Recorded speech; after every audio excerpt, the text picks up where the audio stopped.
இன்றைக்கி வந்துட்டு நம்ம பிரண்டை துவையல் பார்க்க போகிறோம்.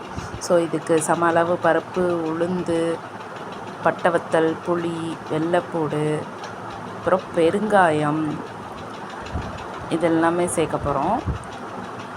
அண்ட் நம்ம சுத்தம் பண்ணி வச்சுருக்கிற பிரண்டையை கலர் சேஞ்ச் ஆகிற வரைக்கும், இதில் கொஞ்சம் கொஞ்சமாக உங்களுக்கு தெரியும்னு நினைக்கிறேன், கலர் சேஞ்ச் ஆகிக்கிட்டே வரும். கொஞ்சம் மாறி இருக்குல்ல, இந்த மாதிரி கலர் சேஞ்ச் ஆகிற வரைக்கும். இப்போ பாருங்கள், நல்லாவே தெரியும்.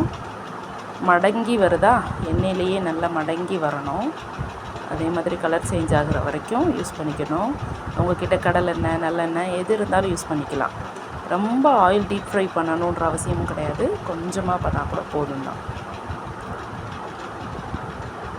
ஸோ கொஞ்சமாக மடங்கிக்கிட்டே வருது. கலரும் உங்களுக்கு தெரியுதா, நல்லாவே சேஞ்ச் ஆகிக்கிட்டே வருது. கொஞ்சம் ப்ரௌனாக இந்த அளவுக்கு எல்லாமே க்ரீனிஷ் கலர்லேருந்து சேஞ்ச் ஆனதுக்கப்புறம், ஏன் இவ்வளோ தூரம் பண்ணுறோன்னா, அப்போ தான் அந்த அரிப்புத்தன்மை இல்லாமல் இருக்கும். அதனால்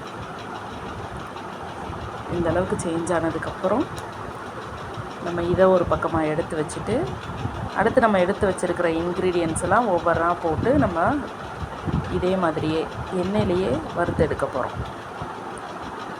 இன்னும் கொஞ்சம் கூட மடங்கினா நல்லது, அதனால தான். ஸோ இப்போ மறுபடியும் அதே எண்ணெயில் கடலைப்பருப்பு, உளுந்து போட்டு கலர் சேஞ்ச் ஆகிற வரைக்கும் ட்ரை பண்ணிவிட்டு,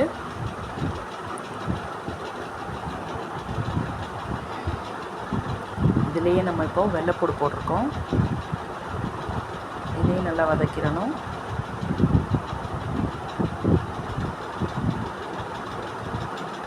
இதுலேயே நான் வந்து பட்டை வத்தல் எடுத்து வச்சுருக்கிறேன், 5 பட்டை வத்தல் போடுறேன். இதுவே கொஞ்சம் காட்டமாக தான் இருந்தது, போதும் இந்த அளவுக்கானது. நான் எடுத்துருக்கிற பிரண்டை வந்து 2 கட்டு பிரண்டை எடுத்திருக்கேன் இன்றைக்கி. இதுலேயே இப்போ பெருங்காயத்தூள் போட்டாச்சு.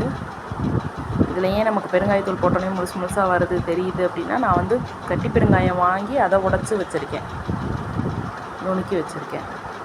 ஸோ இதையும் இப்போ சேஞ்ச் பண்ணிவிட்டு, இதே எண்ணெயிலேயே இப்போது புளியும், நம்ம எடுத்து வச்சுருக்கிற புளியையும் போட்டு வதக்கிக்கிறோம்.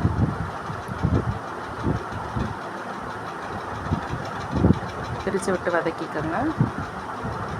இப்போ இதையும் வதக்கி எடுத்துகிறோம்.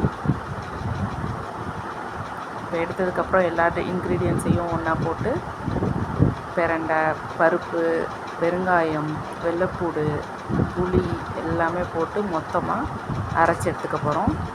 கிரைண்டரில் பல்ஸ் விட்டு அதுக்கப்புறமா கொஞ்சம் தண்ணி சேர்த்து அரைச்சி எடுத்தோம்னா இந்த மாதிரி ஒரு விழுது கிடைக்கும். இதையும் மறுபடியும் நான் ஆயில் ஊற்றி பேன்லேயே என்ன பண்ணிக்கிற போகிறேன், வதக்கிக்கிற போகிறேன்.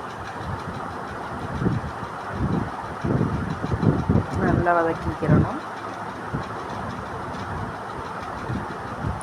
நான் ஒவ்வொருத்தரும் இதை நான் ஃப்ரிட்ஜில் ஸ்டோர் பண்ணலை. ஒவ்வொரு தடவையும் நம்ம எப்படி பால் காய்ச்சுவோம் அந்த மாதிரி காலையில், அப்புறம் இதுக்கப்புறம் நம்ம இதே மாதிரி வதக்கி எடுத்து யூஸ் பண்ணலாம். ஒவ்வொரு தடவையும் நான் ஒரு 2-3 நாள் வெளியிலேயே வச்சு ஸ்டோர் பண்ணுறதுனால இந்த மாதிரி வதக்கிக்கிட்டேன். அது போக போக இன்னும் தண்ணியெல்லாம் இஞ்சி கெட்டியாகி சூப்பராக இருக்கும். சாதத்தோட, ரசம் சாதம் எதுனாலும் வச்சு சாப்பிட்லாம். நான் தோசையோட கூட வச்சு சாப்பிட்டேன், சூப்பராக இருந்தது. தேங்க்யூ ஃபார் வாட்சிங்.